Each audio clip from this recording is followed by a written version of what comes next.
Hello again, welcome back to Asgard, and welcome back to Enigmatica to Expert. So, this episode, of course, ended up being in two parts. This is the second part of two. Right now I have the new microphone. During most of this video I will not have the new microphone, so it's going to kind of change. Because this was actually recorded like the day before I got my new microphone, or this episode, so... But anyways, I hope you guys enjoy it, and if you recall, we just finished setting up auto-stocking for this, and we were about to start working on UU and bulk stocking. So let's go ahead and get back into it. Okay, so what we're going to do is let's get ourselves a crystal memory. I want one of these right here, which I need silicon dioxide. Okay, let me go make some of that. And by the way, inside this thermal centrifuge, I have a redstone signal inverter upgrade. That way it inverts the signal and it always has redstone. So, go ahead and drop that into there for just a minute. It's going to stop all the rest of this, but that's fine. And basically the redstone inverter means that this thermal centrifuge is going to stay powered 24/7. It's always going to have power and be at full speed, you know, and be heated up and everything. Okay, so let's grab our crystal memory, and what we're going to do is let's get a couple things here. Let's get a controller from XNet. Let's get, I mean, I could do this with level emitters, but I think I'm just going to do it with XNet. Let's get a ender tank, two ender tanks, in fact. I got one right here. Let's order one more. There we go. And let me get a diamond. And let me get some magenta dye. I want 6 pieces of that.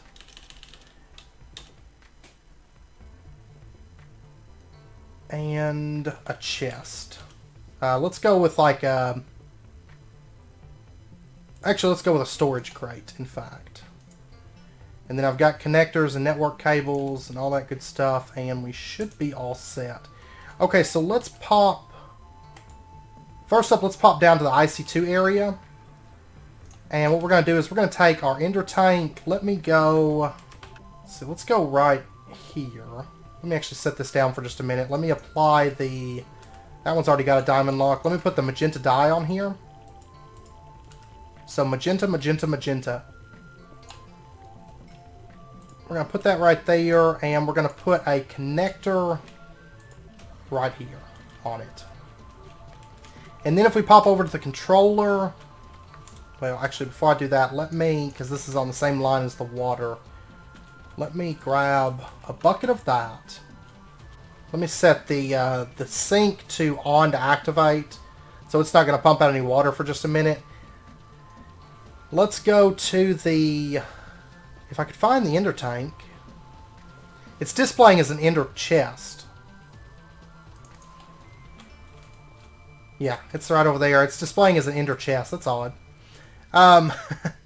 This right here, we're going to set this to, we're going to create, it's going to insert, and we're going to specify UU matter.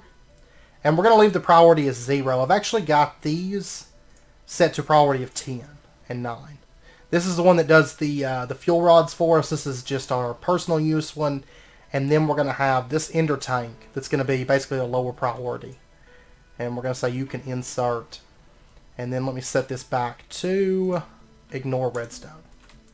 Okay, so if we take a look here at this ender tank, it's filling up with UU matter. It's got 2,000 millibuckets, 3,000.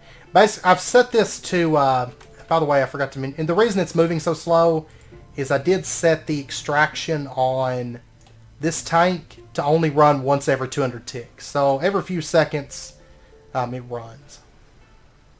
So, but that's because UU doesn't have to move really fast, you know.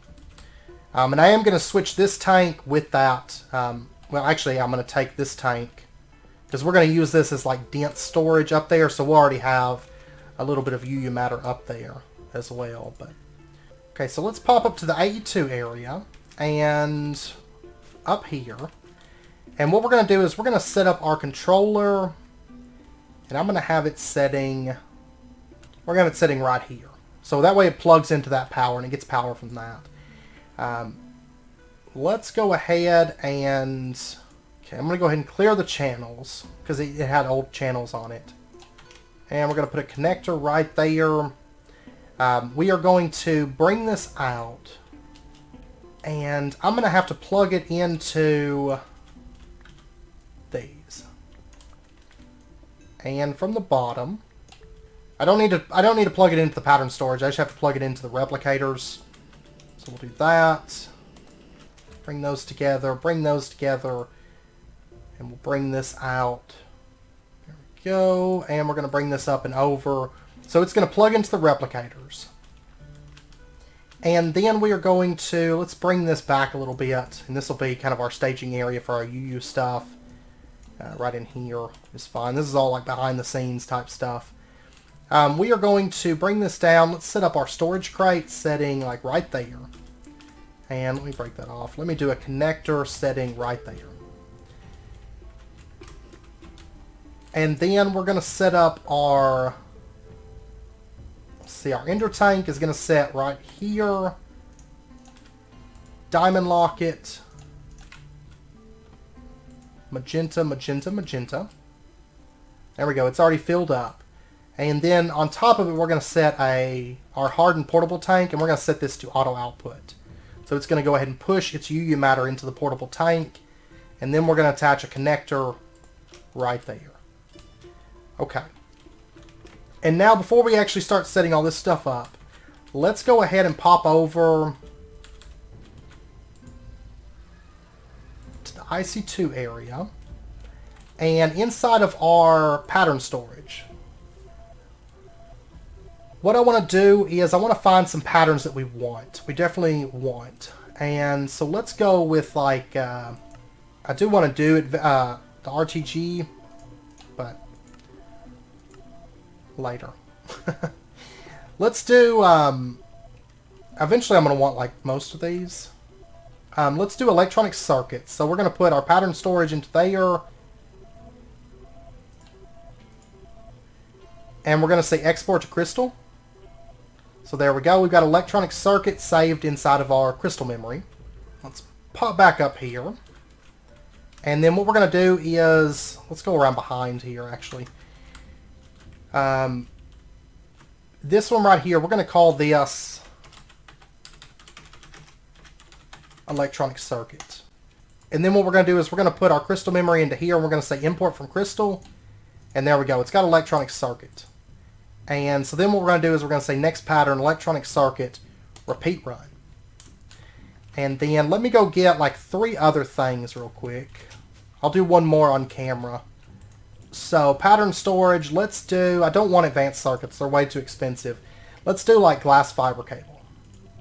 So export to crystal, there we go. And then we'll just pop up here, AE2. Upstairs we go. This one's going to be called glass fiber. And we're going to put this into there. We're going to say import from crystal. And then if we come over here, we can select last pattern, glass fiber cable, repeat run. Okay, so now it's got glass fiber cable. And let me do the same thing for the 2 below it. Let me put some like key recipes into there, and I'll be back here in just a second. Okay, I got all that sorted. So we've got iridium ore, pistons, electronic circuits, and glass fiber cables. I'm going to need a lot more replicators, as you might imagine. Because I got 4 more here, I just need to make more cables.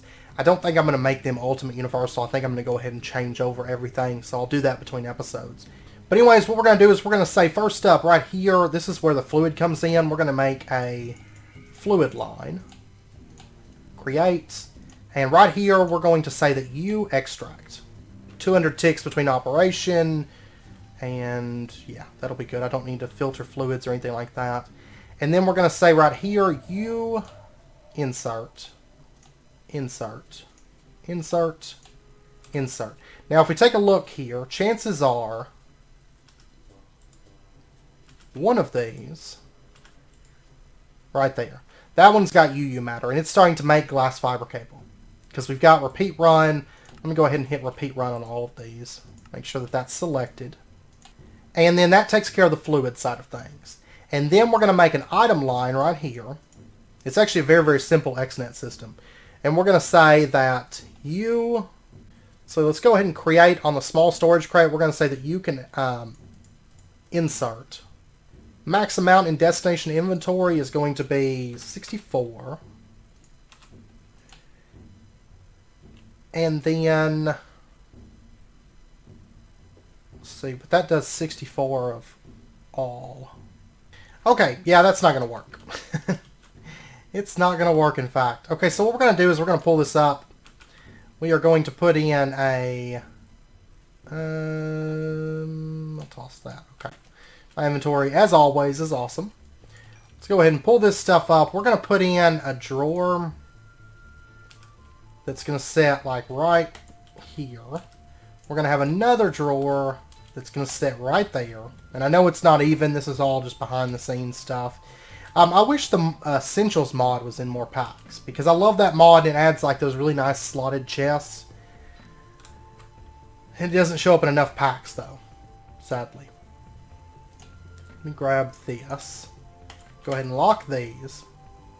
And what we're going to do, that's 64. Okay. We're going to put electronic circuits in there. We're going to put in iridium ore. We're going to put in glass fiber cable into that one. Let's go ahead and add a storage downgrade to that. So it can only store one stack. I only want one stack of electronic circuits, iridium ore, glass fiber cable. I don't feel like I need more than that. If I do, then I can make adjustments. But for right now, that's all I want. And then I also want to go ahead and get... Let's get... let's get another storage downgrade. And let's get 3 times base value... 5 times base value. Let's get 8 times, 13 times. Yeah, let's get one of these. And what we're going to do is, like by default, of course, the drawer stores 13 stacks. I mean, 64 stacks. We're going to change it to 13 stacks. So storage downgrade and then a storage upgrade. Now it can only store 13 stacks of stuff. And we're going to put in pistons. Okay, so it's going to store 13 stacks of pistons. I may end up bumping this up to like 2 stacks. I don't know. Right now I'm going to leave it as 1 stack, and then I can add more if I want more. And then we're going to put in a drawer controller right there, and let me check this. I think I've cleared off everything. Okay, so it should be pulling everything out. Let me actually change this all to stacks, though. I was messing with stuff, and then I was like, oh yeah, XNet can't do that. One of the few things XNet cannot do. Okay, so it's pulled out the electronic circuits. It's pulled out iridium ore. It's still crafting that. Glass fiber. Pistons. It's pumping it into here. So we've got over a stack of pistons. We've got a stack of electronic circuits. Glass fiber cable. 19 iridium ore. Let's pop down here now and let's get ourselves some overclockers. And by default... These things are already consuming 2048, so I don't want to go crazy with overclockers. Let's toss in like 1. That's going to bump it up to the power usage 160. Let's see what that's consuming. Now, it doesn't actually tell using the mechanism cables. It like bugs. Well, that's too bad. We'll be able to see whenever we change that whole system over. Let's try 2. I mean, these are 100 millibuckets. I'm going to leave it as 1. We'll do 1... 1. Honestly, a lot of these don't actually need it, but we'll go ahead and toss them in there. I don't want to go too crazy because these are connected up to the main system that produces my power. I don't want it just draining all the power with... Because, I mean, a lot of these replicators are going to be running at the same time. They are. This one's backed up. These will eventually back up and only run for, you know, a brief period of time whenever I use them. But, I mean, you're talking... I should have enough RTGs, though, to sustain those 4 running at the same time. Or those 3 running, I guess. So, and then what we need to do is, like right now I've got 6 interfaces. Oh, that'll be fine for right now. Let me take our glass fiber cable. Eventually this is going to be a P2P line that comes up here, so this is going to change and get a bit better. But right now, let's go ahead and let me go get some more fiber cable. And I should have, I've got a storage bus on me, that's great. Okay, so what we're going to do is just run a storage bus up underneath to there. There we go. So now we'll have access to all the stuff that's being replicated. So if I was to dump a bunch of overclockers, gosh, it just drains the power. Yeah, see, I can't sustain many of those. So I'm going to leave it as one, and that should be fine. Some of these I may eventually bump up, you know, to higher amounts, but I think one will be fine for now. And then if we pop down here and we take a look at, say, pistons, we've got 348. I've got some down. Let's see. Let me actually pop down here real quick. I've got pistons that are stored here. Let me go ahead and unlock this and lock it back. We're not going to store pistons down here anymore. We're just going to keep them up there. And that's where, because I'm not going to be making pistons anyway, but replication. They're really not that expensive, but they do take a little bit. They take treated wood, a plate of something, compressed cobble, redstone to make 2. Whereas replication, I can just make them like pretty quick through that. So, alright, so that's set up. That's going to be building up and stocking all that stuff for us. So now I just have to expand it out and make it look nicer, and we'll be set on replication. It's a little bit expensive. It gets expensive with all the replicators and storage. But once you have AE2, it's actually not that bad at all. So, and we're actually eating through some UU matter right now, but that's okay. It's mainly like the iridium ore that takes a bit. I mean, all this stuff running together, it does take a little bit, but that's fine. We're about to stop on glass fiber cables. Okay, and then last up, what we're going to do is we are going to start keeping things stocked. Let me grab a couple of these. Then let's get a couple storage upgrade ones. There's 2 of those. That'll be good. Okay, and what we're going to do, there's 3 main ways that I tend to use for keeping things stocked. We're only going to do one of them today. We'll probably do the other 2 later on. The other 2, one is the storage bus on interface combo. You can keep things stored like a specific amount very, very well with an interface and a storage bus on it. It's great for keeping, if you want to keep like 10 of something on hand or 15 or 20, you can keep a specific amount that way, which I've covered that in my AE2 tutorials. There's also the level emitters to basically control a source where you're inputting things from something. You can stop that import bus or otherwise, you know, whatever. You can use level emitters to control machines, turn them on and off whenever you have certain amounts in stock. Kind of like what we're doing downstairs with the... we actually almost touched on those down here, in fact. Because we have the level emitter keeping 1 on hand in this system. And only keeping 1 on hand for, you know, those storage cells. That's kind of a stocking system. And then this right here is keeping this stocked, and if we had a storage bus on this, we'd be able to access that through the storage bus. And then that's almost, it's not quite touching on it, but we're almost touching on it there. But what we're going to do, let me actually get an export bus. And this is the third method. Let's get an export bus, let's get a crafting card. There we go. And let's get, let me actually automate capacity cards. So there's how you make that. There we go. And what we're going to do is we're going to come up here to our drawer controller. We are going to attach an export bus onto this. And I don't want this to connect. And we're going to put a crafting card into this. And on here we're going to say crafting behavior. It says use stocked items or craft items while exporting. We're going to change this to do not use stocked items, only craft items while exporting. So it's not going to use stuff that the ME system has access to. It's going to craft new of whatever it needs to export here. Okay? And then what we're going to do is connect this up. Like so. Bring that up. And then right over here, let me get my key back out. put this in the offhand, and we are going to, this is going to be basically a behind-the-scenes drawer system that does all of our replication, as well as keeping bulk items in stock. And so we're just going to go ahead and put down a couple of these drawers. And this would be the west side. I don't want that to connect. And putting the key in the offhand means that it's going to come down locked. And let's go ahead and put a storage downgrade there and there. And then we're going to do storage upgrades. So we're going to keep 2 stacks of each of these in stock. Okay. And then what we're going to do is we're going to pop downstairs. Let's get ourselves at Applied Energistics. Let's go ahead and get, let's see. Let's get an engineering processor.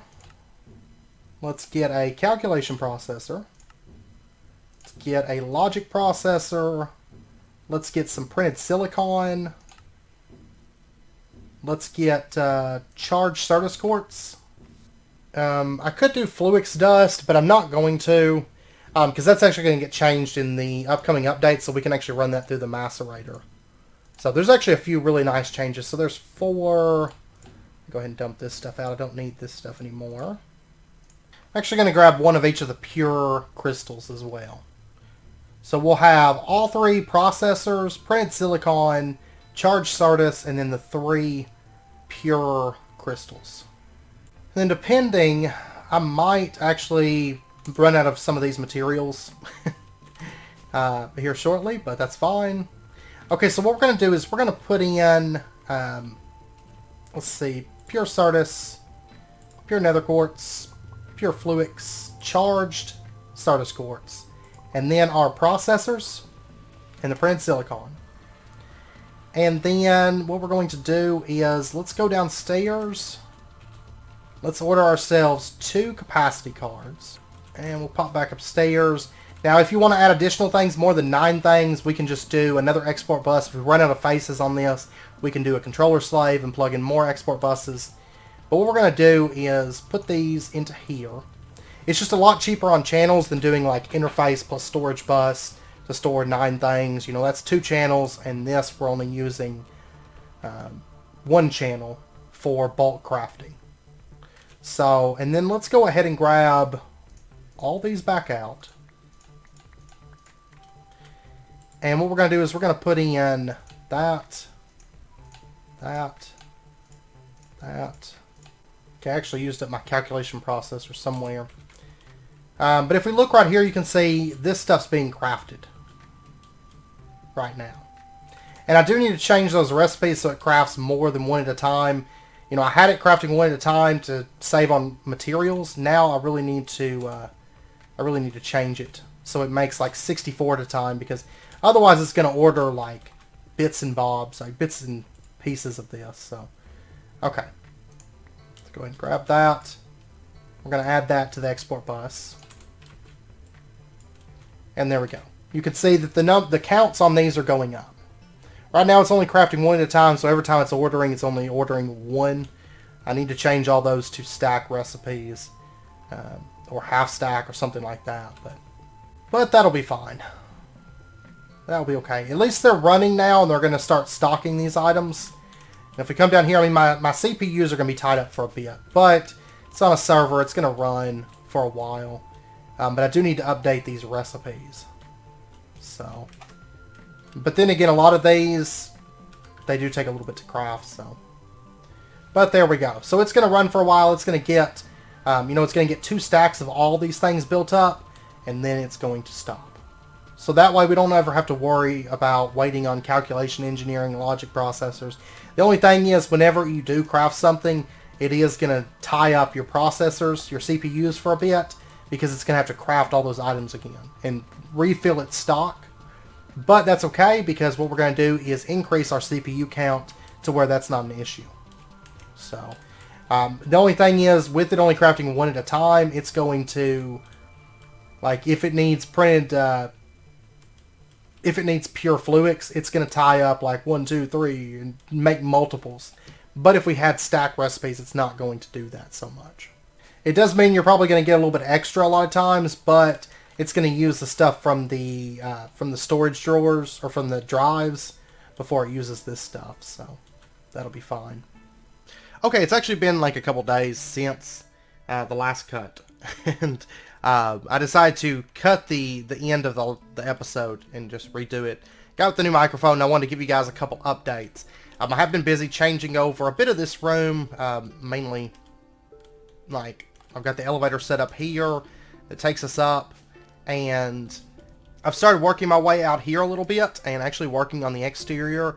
This is going to get some ropes that come up and connect into the sides of the mountain, and then there's going to be more pathways and ladders and stuff like that. But I did start working over here a little bit, just trying to clean some stuff up, and working on this bridge. This is all chisels and bits. So treated wood and great wood, and there's actually a little bit of arcane stone right there, kind of like nails that hold these boards in. It's not totally done, but I'm probably actually going to thicken it a little bit. But I've been working on this, and working on some of the exterior. This also is not done, but working on some of the railing that's going to run around here and go around the edge. So it's going to be a lot more pathways than just this one up here, I do believe. Or there's going to be a few more. Maybe not a lot more, but there's going to be a few more. And then over here, I still need to fix these. I don't know, that missing texture purple actually kind of goes well with everything, right? Up here. Oh, and I did add a fluid terminal here, and I actually just finished automating fluid storage components. So those are automated now as well. But up here, I did get a lot of this stuff changed over, and I'll take you back there here in just a second. I also added a few more replicators, making like advanced alloys, hardened casings, advanced machine casings, dense iron plates, because that's like free dense iron if I make RTGs or something. Because that stuff actually, it adds up pretty quick. And then we've got redstone engineering blocks, iron casings, machine cases from Tesla Core, and then machine blocks from Extra Utilities 2. I'm about to be working up here, making this place look a little bit more proper. But if we step back here, this is where a lot of my work has gone. Okay, this is pretty much how we just had it. But I wanted to go over this with you guys. This should be 100% safe whenever the mechanism update. I don't know when that's going to come out. I haven't looked at the newest update that just came out. I haven't looked at that. So it could be in that. I'm not for sure. I need to take a look at that. But there is a mechanism update coming that's going to cause IC2 machines to explode if you feed them too much power. So what I've done here, and this is actually a little bit overkill. You could go with like an elite cable and feed it into an MFSU.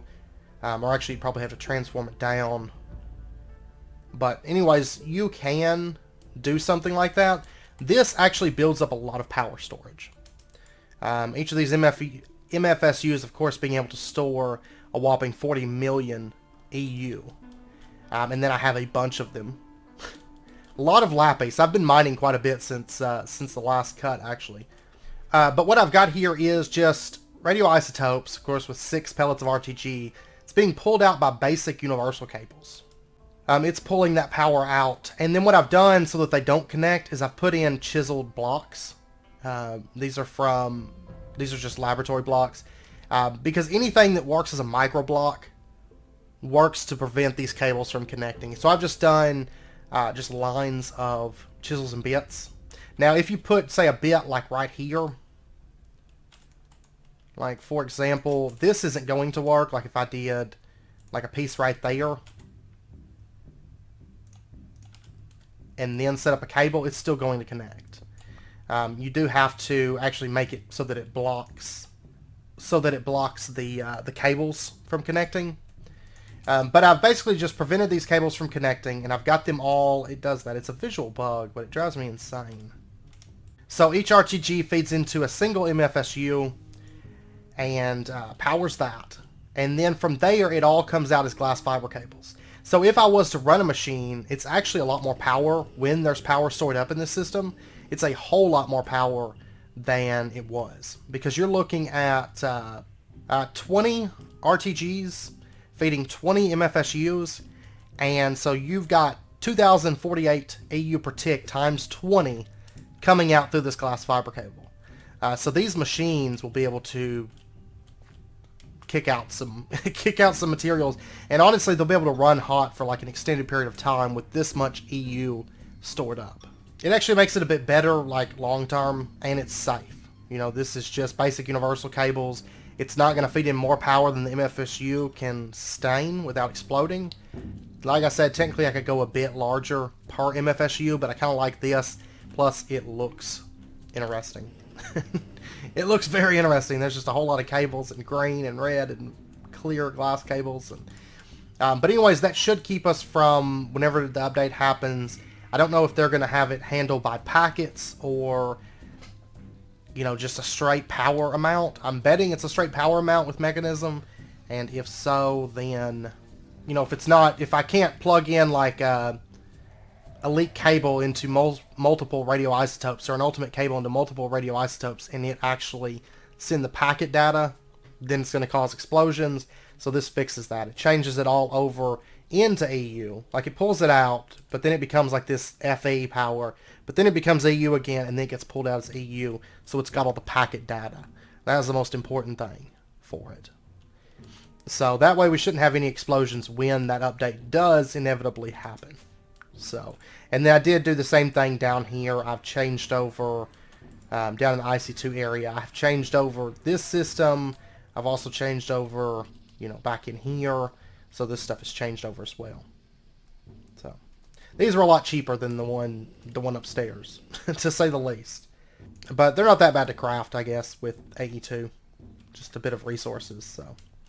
But anyways, I know it's about wrapping up point for this episode, so I am going to end this one out here. I hope you guys enjoyed the episode, and if you did, as always, be sure and hit that like button, and go ahead and subscribe if you're not already, to stay up to date with when new videos come out, and I hope to see you guys next time. So until then, as always, do take care, stay safe. I'll see you guys next time.